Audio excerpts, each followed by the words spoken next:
Vem para mim, por favor. Às 5 horas da tarde, a informação que nós temos, de acordo com 3 fontes confirmadas.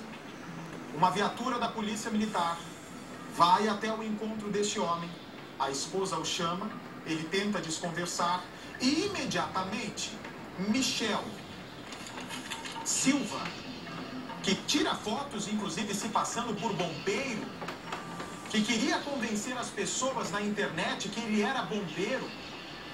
Se fosse bombeiro, sujaria o nome de uma corporação que tem a sua característica inabalável, que é de defender a população do Brasil.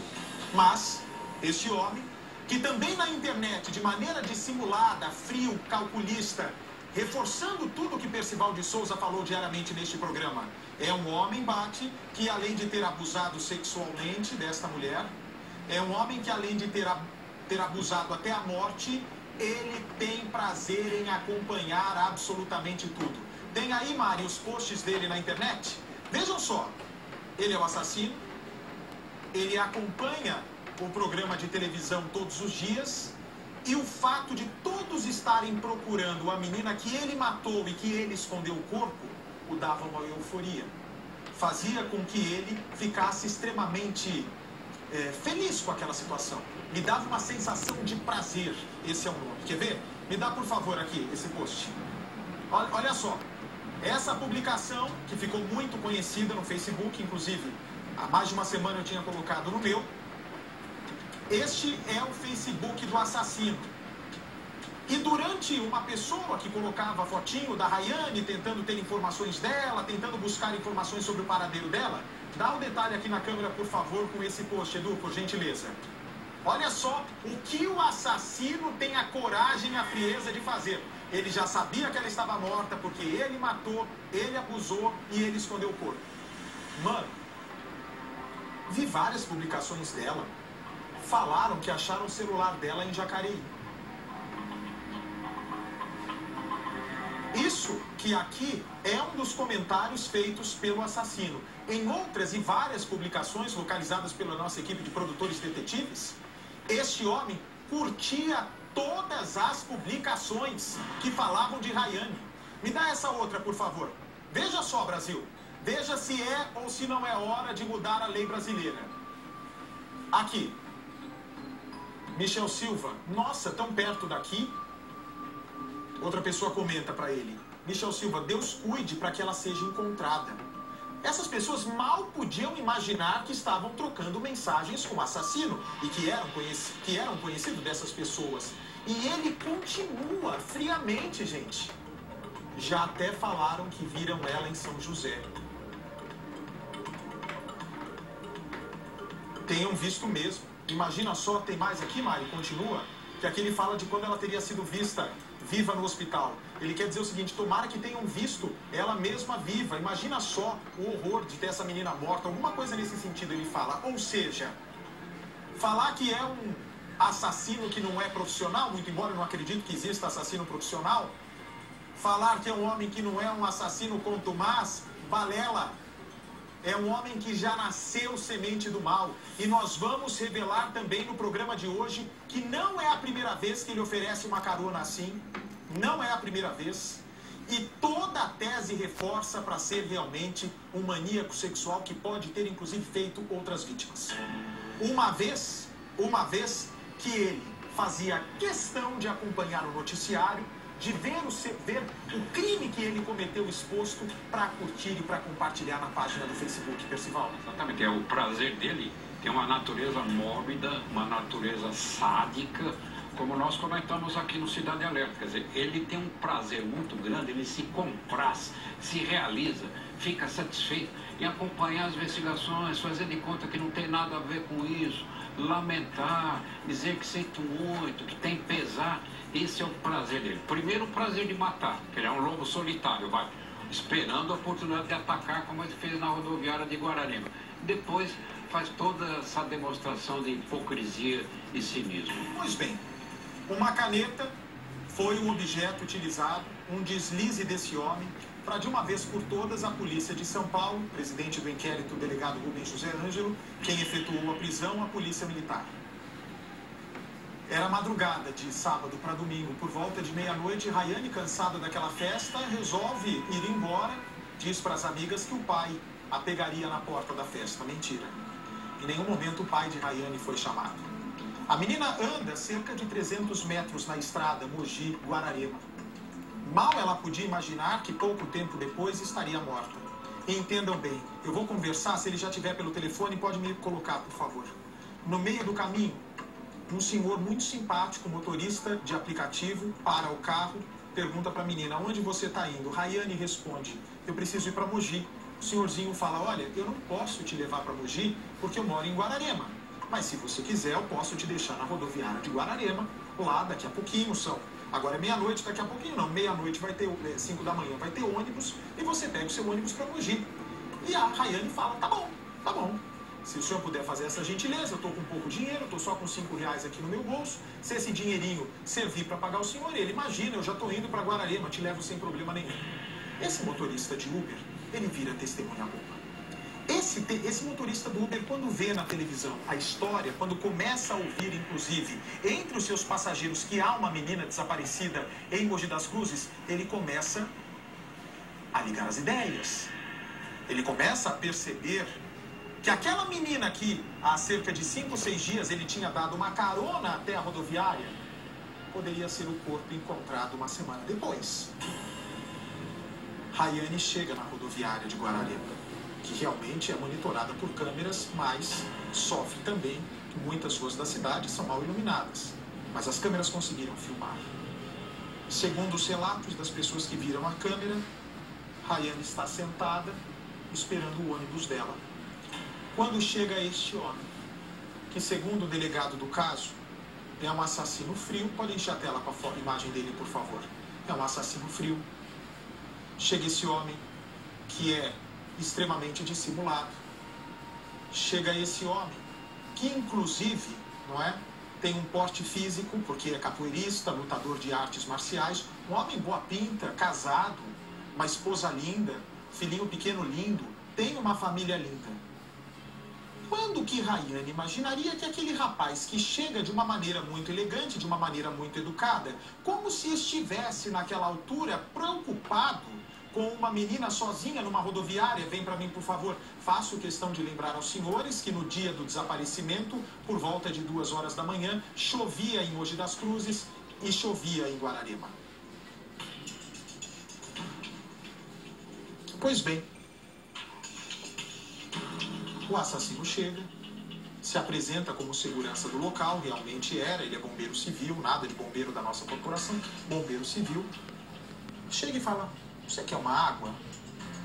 Rayane, naquela altura, percebeu que como era um homem de uma aparência muito boa, parecia ter uma índole legal, com um crachá, funcionário terceirizado da rodoviária, ela fala, oi, eu tô aqui só esperando o ônibus, sabe que horas sai o ônibus para Mogi?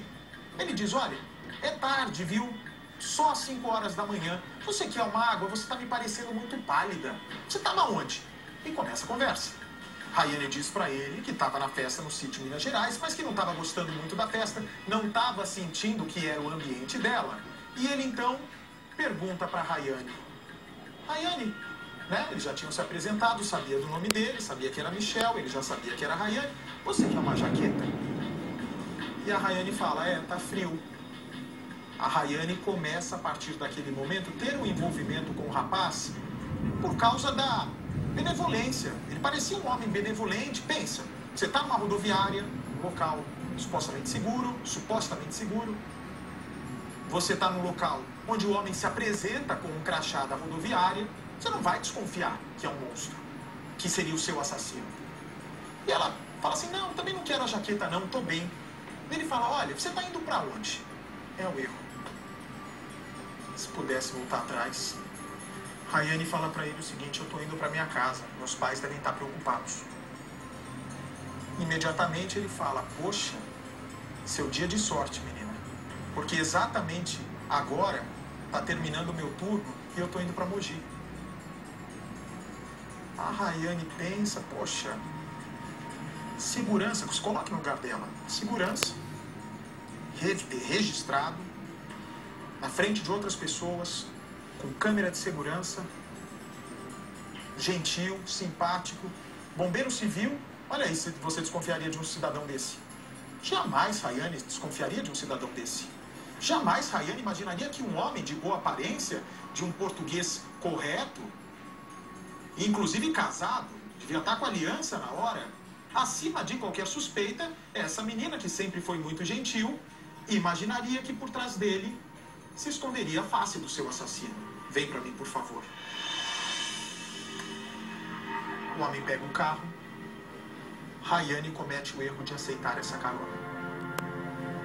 A Rayane entra no carro do rapaz e, segundo, agora, algumas informações que eu vou passar para vocês são informações da confissão do assassino. Eu quero falar com o motorista de Uber, Mari, por favor. E outras informações são da polícia, ok? Perfeito. Entra no carro, o rapaz dirige sozinho, podia ter tido a participação de uma outra pessoa, não tem. Só estavam Rayane e ele no carro. Ele sai da rodoviária de Guararema, virou à esquerda, vai para Mogi. Uma conversa mole, uma conversa boba. Rayane tinha bebido, não se sabe se foi colocado algum comprimido, uma espécie de êxtase na bebida dela. Se alguém não ludibriou a menina.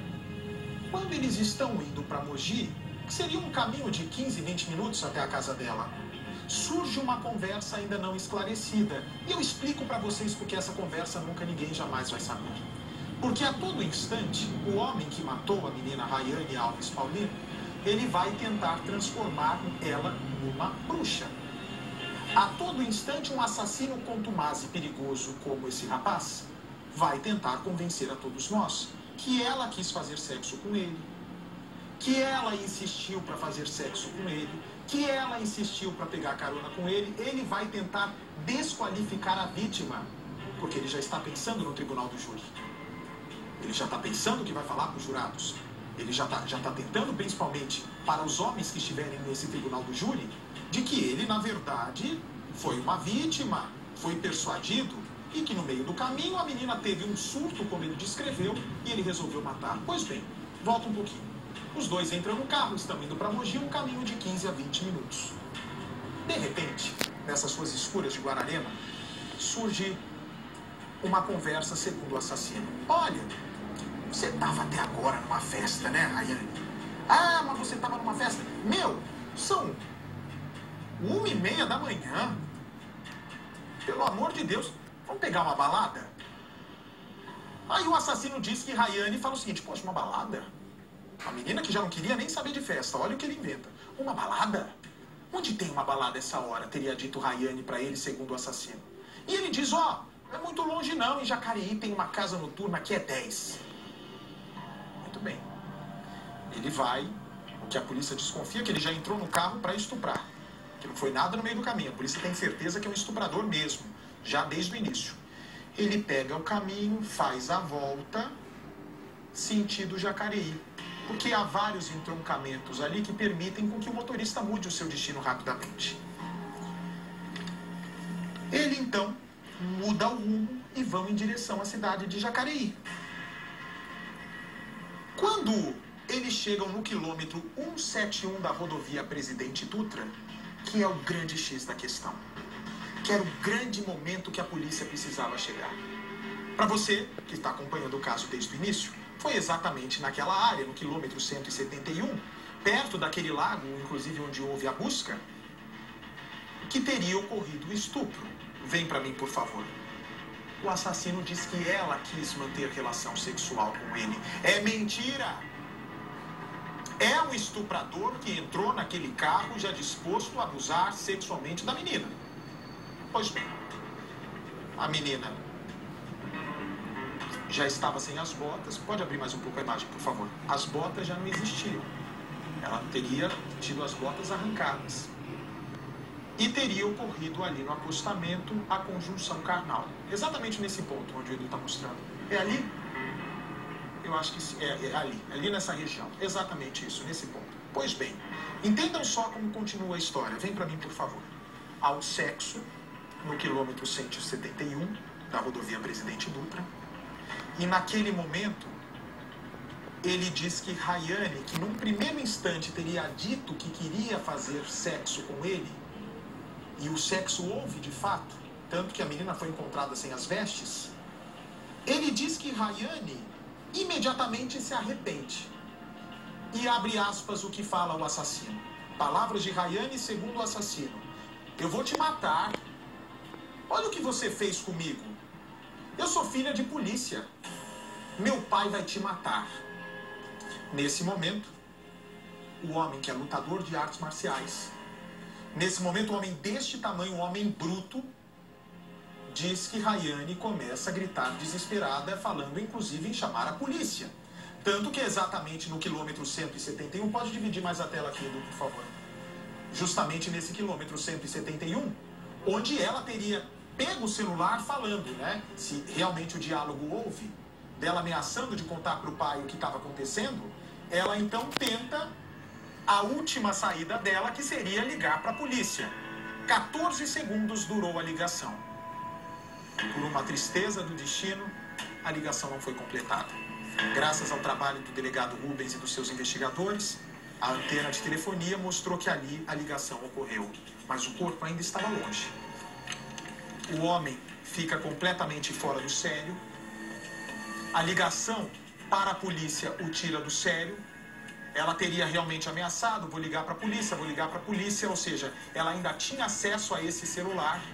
Há uma discussão, a ligação é desligada antes de ser completada e o celular arremessado. Aí, vocês vão se lembrar que quando nós estávamos falando exatamente do celular, o nosso Daniel Duran, que é um eterno criador de teorias, mas de 10, 9 ele acerta e acertou mais uma, me telefona, era meia-noite. Eu lembro dessa ligação na semana passada. Daniel Duran me diz o seguinte: Bate, rapaz, estou com uma coisa na cabeça. Eu falei, é piolho. Alguma coisa na cabeça, essa hora da noite, madrugada. E aí, ele me diz o seguinte: o celular da Rayane não estava na pista sentido Jacareí.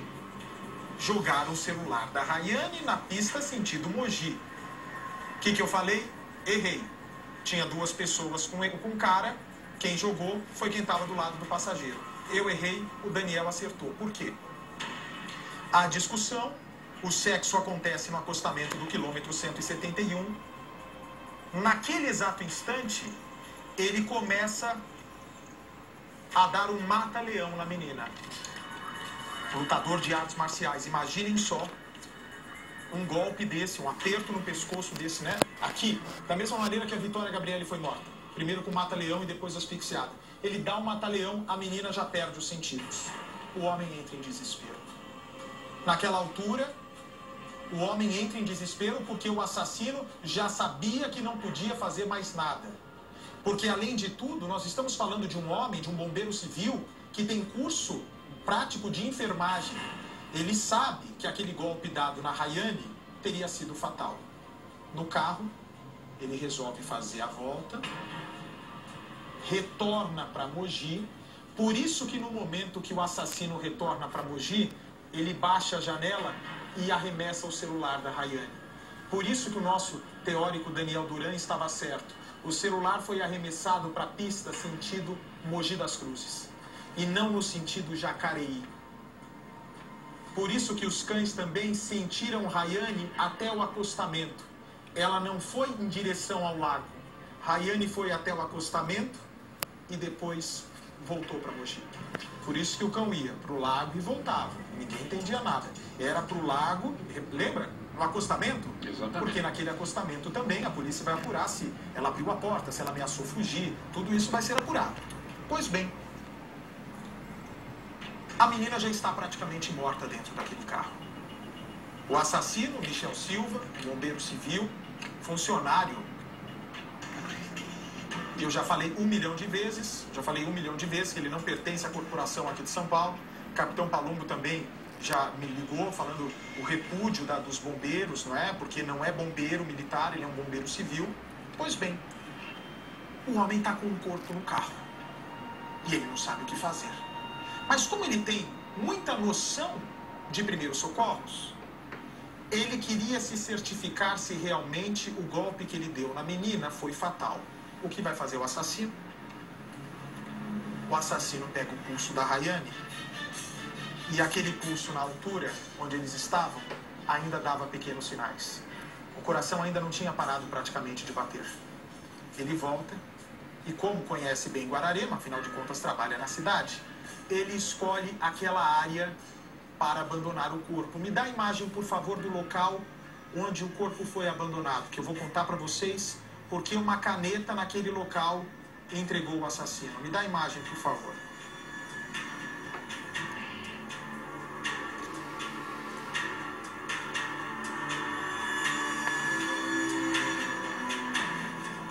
Tem aí a imagem? Não, não é esse local, não. Vem para mim, por favor. Não tem problema que eu estou pedindo de última hora.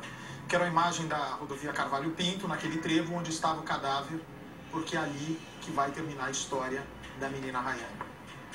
E de uma vez por todas vocês vão entender por que uma caneta, uma simples caneta, foi a peça-chave utilizada pela polícia de São Paulo para botar um ponto final em tudo isso.